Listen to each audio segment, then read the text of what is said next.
Give us an idea how rough it is. Well, the seagulls have got flick knives. It's that rough.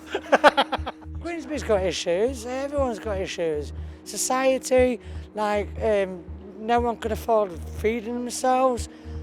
Government Police cars up and down the streets. There was a murder down that end of the street a couple of years back, so it's not got the best reputation. They're getting things like universal credit, and they're also getting the cost of living payment, and they're going out and spending it on maybe alcohol and substances. We had a stabbing that sat next door to me, and a few doors down I had arsonists with petrol bombs.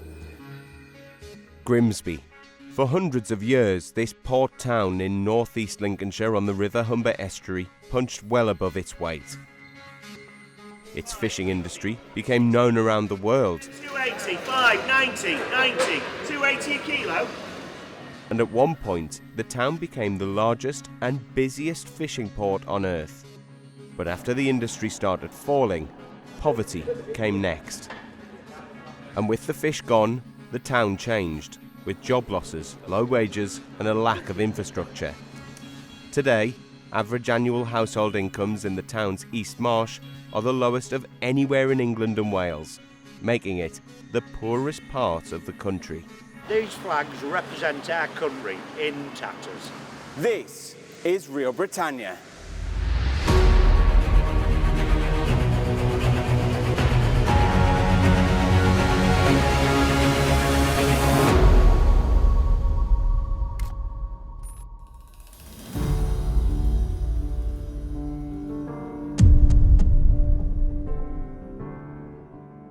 It's a weekday morning on Grimsby's East Marsh estate, where residents are beginning their day in the poorest part of the nation.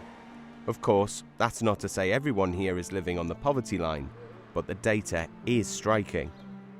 The average annual income for an entire household here sits at just £22,000 a year.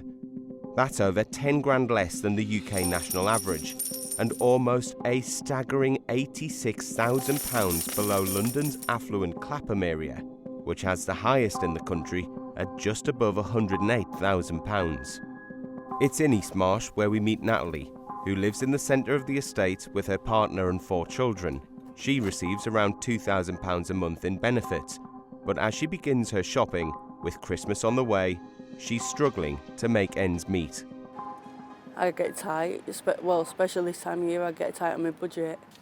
I make sure my bills and I do my big shop, and then whatever's left, I get little bits, obviously, my Christmas presents and my son's birthday stuff at the moment. I'm not one of these with loads and loads of money, like where you can just spend it every day and just go and do big shoppings. I get quite a few benefits at the moment because I'm classed as one of the boys' carers because one of them's disabled. So I used to get my Christmas presents and I've done my shopping online, which is a lot cheaper than in shops. And Natalie isn't alone. Up and down the country, the cost of living has hit homes and families hard, with the price of energy rising by up to 60% in the last 2 years. And those rises are felt acutely here. Single mum Cheryl lives in a property that's covered in black mould and infested with mice, but turning up the heating means less money for her and the kids. It is very difficult. I've got, like I said, 4 kids, and then I'm trying to keep on top of mould, mice and condensation windows because I've got that one, and my bathroom window is the same as well, so it is difficult. I've got my heating on all day, every day, because obviously with the condensation it means the heat's escaping, so my house is colder than what it should be.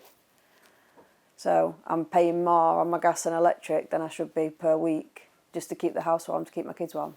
It is very tight, yeah. I mean, I make sure my kids have always got what they need, but yeah, it is definitely, it can be a struggle. It feels awful, you know. I've got good kids coming up to me, you know, we need to sort the mould out in the room again, mummy, or we've just seen a mouse run across the floor, mummy, you know. It's not pleasant.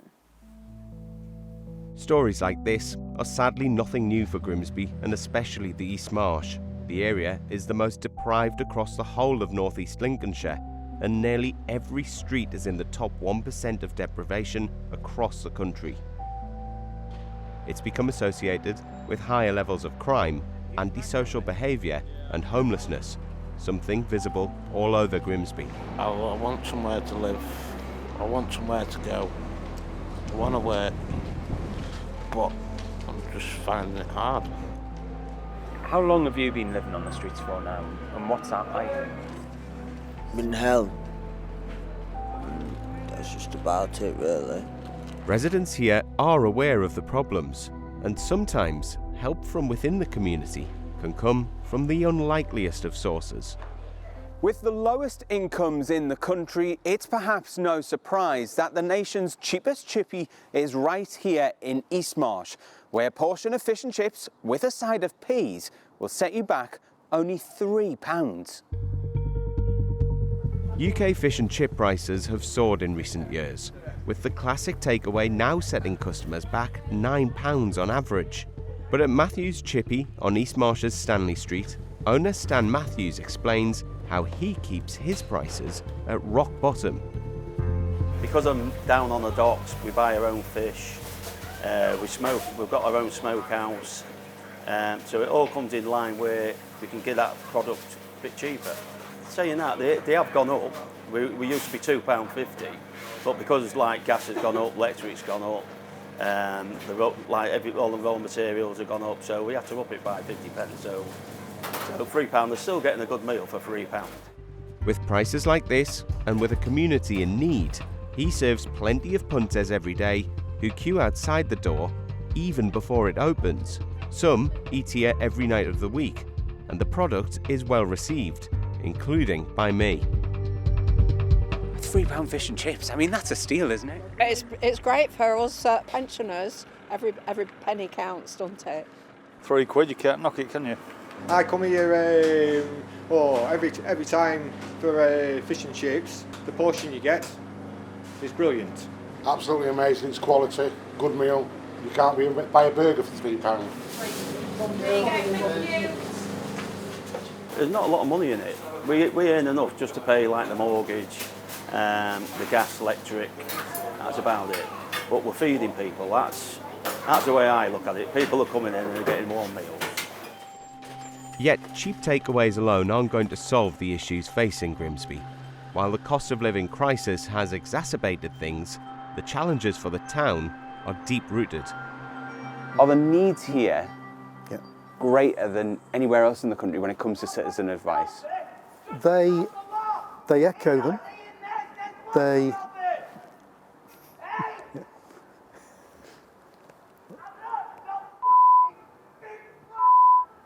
think that's spice, isn't it? Yeah, gotta be. Yeah. Tony Gaskin runs Citizens Advice for North East Lincolnshire and says more people are using his service than ever before. In the last 3 years, we've seen something like a 300% increase in emergency charitable support, such as food bank applications, fuel and energy vouchers, people needing help with homelessness. So around about 300% is a massive figure, but it's really worrying. We've seen an even bigger percentage increase for personal independence payment and around about a 200% increase in council tax arrears, and worryingly about another 220% on energy debts. What is it that drives places like East Marsh, West Marsh to be so poor compared to other parts of the country?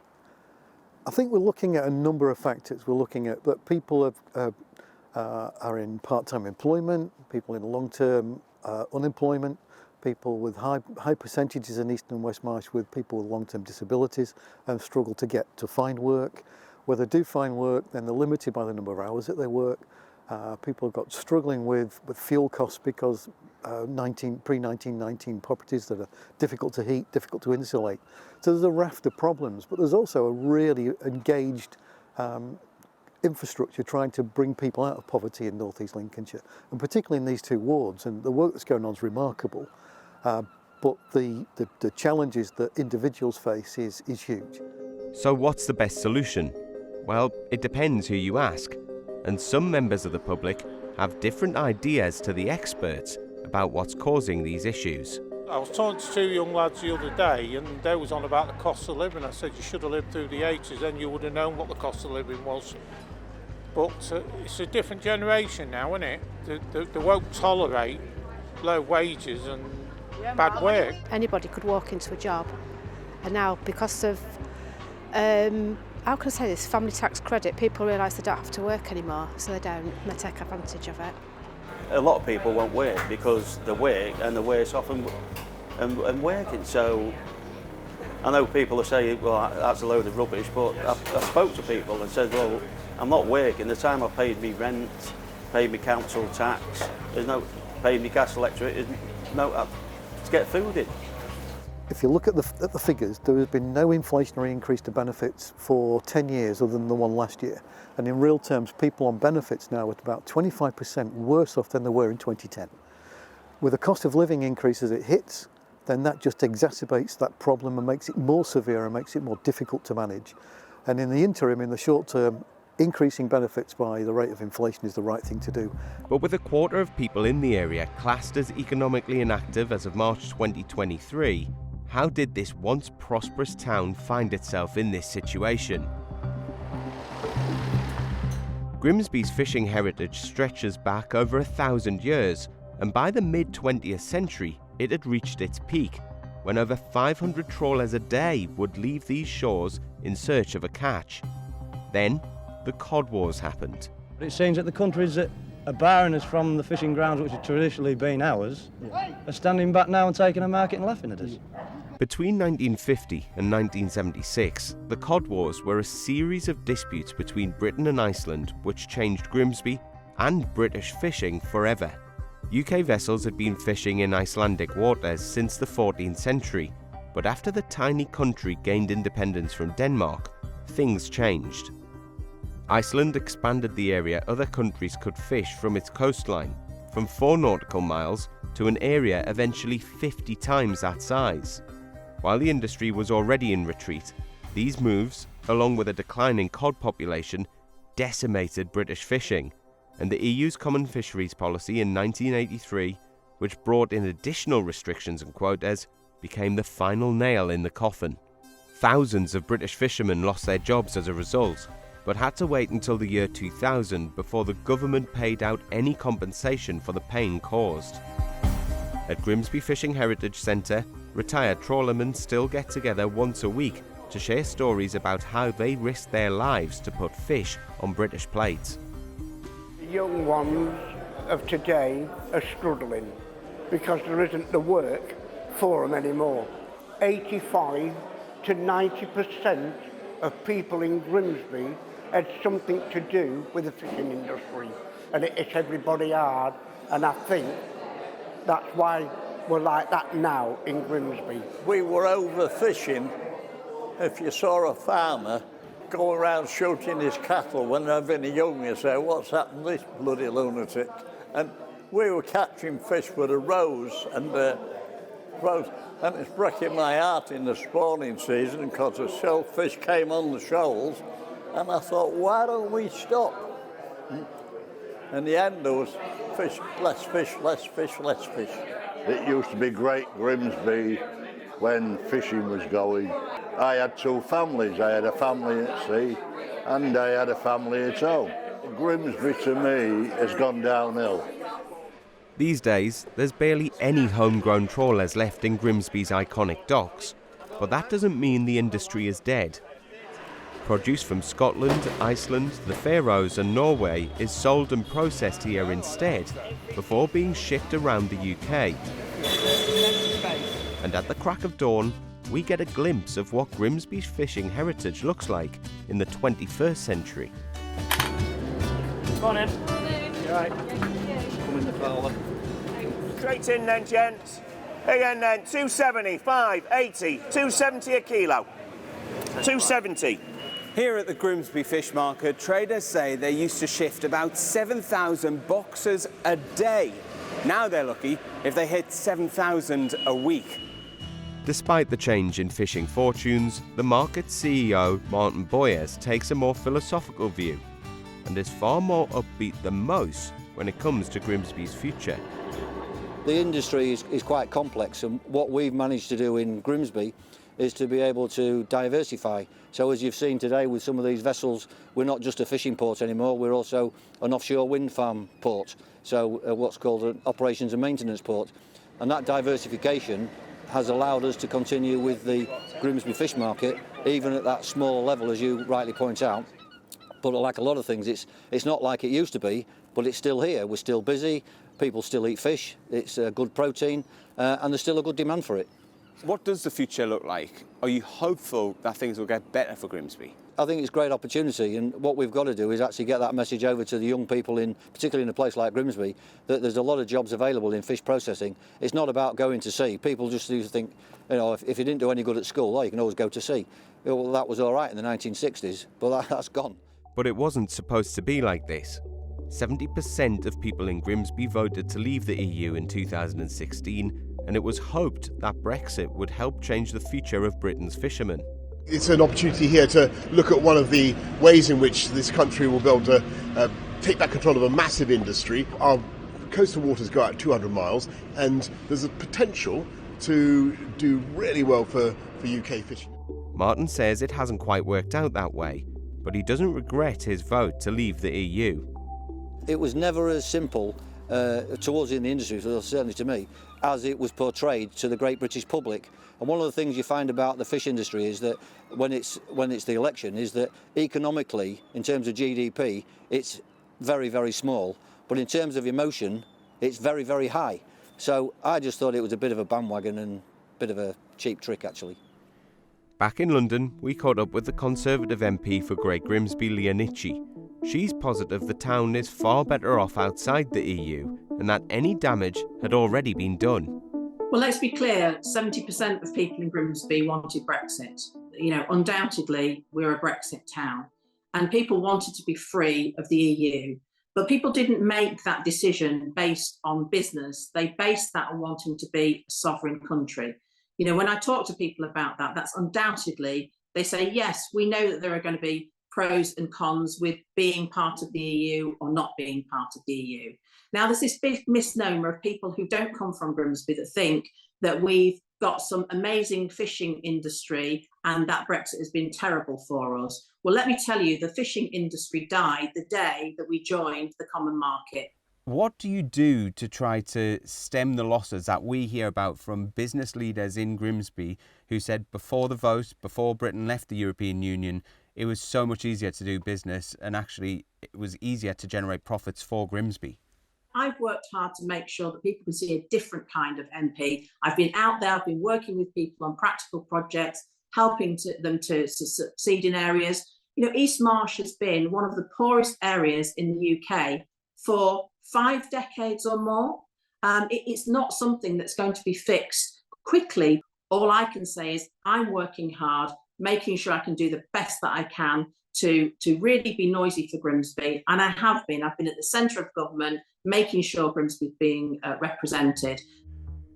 Great Grimsby had been a Labour seat in every election since 1945, making up part of the so-called Red Wall that crumbled to the Tories in 2019. Those we spoke to weren't completely sold on their relatively new MP, but with a general election just around the corner, there wasn't much appetite for Labour either. The local area MP, have you seen much of her?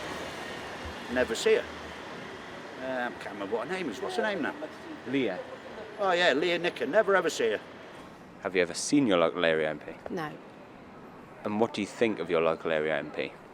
I can't give an opinion for somebody I don't know. I won't be voting because to me, it doesn't matter who you vote for, they're all as bad. The unseen, I'm sorry, I try not to be political, but I call her the unseen MP. Never see her. Jane Hilden King was once Mayor of North East Lincolnshire and now works for the Fishermen's Mission, giving support to retired workers and their families. She was born in the East Marsh and has a much better understanding than many about how Grimsby found itself in this situation. We had thriving docks, we had numerous companies from Fish Fingers, Birdseye, Ross's, Findus, we had the Humber Bank with all this employment. Look around today, no food factories or very few. If they are, they're very small. We've lost basically all the oil industries and the big industries from the Humber Bank. And I think generally the poverty is because no jobs, and we are suffering in this area through lack of employment. So therefore, because of employment, what jobs are around are very low paid, and of course our people are suffering really badly, and I don't think people grasp it. I don't think the government grasp it. We put the comments of people in the town to Leonici, who told us, "It is impossible for me to meet all 88,000 residents who live in the constituency. I live in Grimsby. I have spent most of my life working in and around Grimsby. I meet constituents in the town every week and work hard to represent them, and will continue to do so." It's fair to say that towns like Grimsby sometimes come with an unwanted reputation. Post-industrial decline is a story heard up and down the country, and walking around the town it's hard not to notice the deprivation on display. But there's more to a place than just its high street, and Grimsby has a proud community. For 18 years, entertainer Andy Carr had a unique insight into his hometown and what makes its people tick. He was the original Mighty Mariner, Grimsby Town Football Club's official mascot.